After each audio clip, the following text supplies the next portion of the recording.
কর্মীদের আমন্ত্রণে প্রধানমন্ত্রীর সভায় কোনো নেতা আধিকারিকের আমন্ত্রণে নয়, কর্মীদের সঙ্গেই বসে প্রধানমন্ত্রীর ভাষণ শুনবেন, দাবি বিজেপি নেতা দিলীপ ঘোষের। দিলীপ ঘোষ বেশ কয়েক বছর ধরে কর্মী হিসাবে থাকে, কর্মীদের সঙ্গে থাকে। যত সভা সমিতি দেখেন আমি সব জায়গায় উপস্থিত থাকি কর্মী হিসাবে। না, মঞ্চে থাকার তো পার্টি বলবে, পিএমও থেকে ঠিক করবে। এখন আমাকে মঞ্চে থাকার কথা কেউ বলেনি, আমি জনতার মধ্যে থাকবো।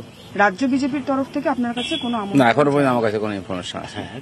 নরেন্দ্র মোদীর সভায় ডাক পেলেন দিলীপ ঘোষ। 18 জুলাই দুর্গাপুরে নরেন্দ্র মোদীর সভা, আমন্ত্রণ পত্র গিয়েছে দিলীপের কাছে।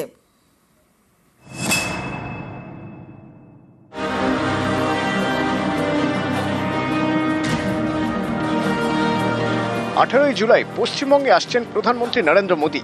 দুর্গাপুরে তাঁর রাজনৈতিক সভা। শুক্রবার দুর্গাপুরে মোদীর এই সভাতেই দেখা যাবে দিলীপ ঘোষকে।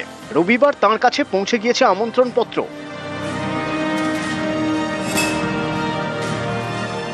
প্রধানমন্ত্রী আসছেন আমাদের এখানে কাছেই, তার ভাষণ শুনতে তো সবাই যাবে, আমিও যাব।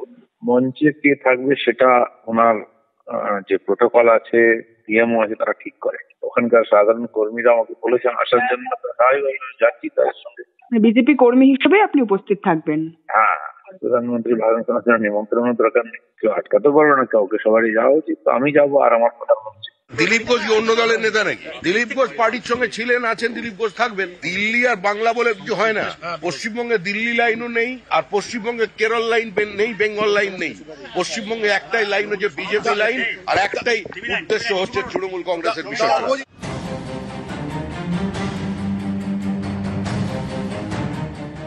2021-এ বিজেপির রাজ্য সভাপতির পদ ছাড়েন দিলীপ ঘোষ।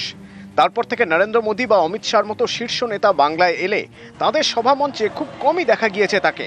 গত বছর লোকসভা ভোটে একাধিকবার রাজ্যে প্রচারে আসেন মোদী, শাহ। মঞ্চে দেখা মেলেনি দিলীপের। এবছরের 29শে মে আলিপুরদুয়ারে সভা করেন মোদী।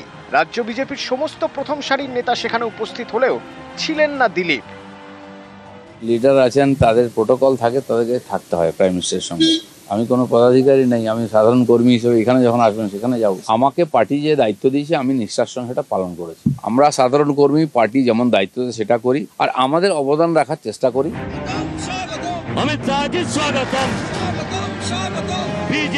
নরেন্দ্র মোদীর সফরের পরপরই গত 1 জুন কলকাতায় সভা করেন অমিত শাহ।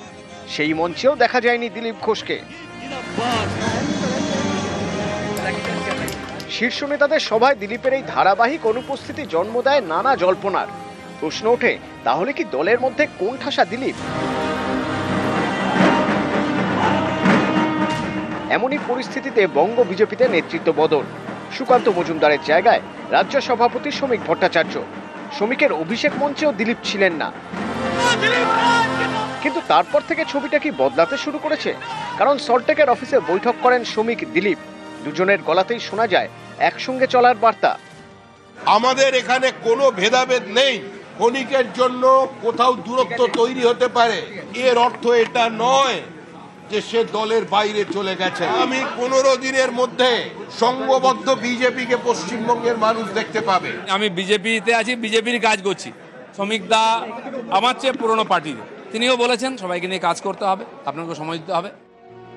এরপর শ্রমিক, দিলীপ দুই নেতাই দিল্লি গিয়ে কেন্দ্রীয় নেতৃত্বের সঙ্গে বৈঠক করেন। কেন্দ্রীয় নেতৃত্ব রাজ্য নেতৃত্বকে বার্তা দেয়, এবার থেকে শীর্ষ নেতাদের সভায় যেন দিলীপ ঘোষকে ডাকা হয়।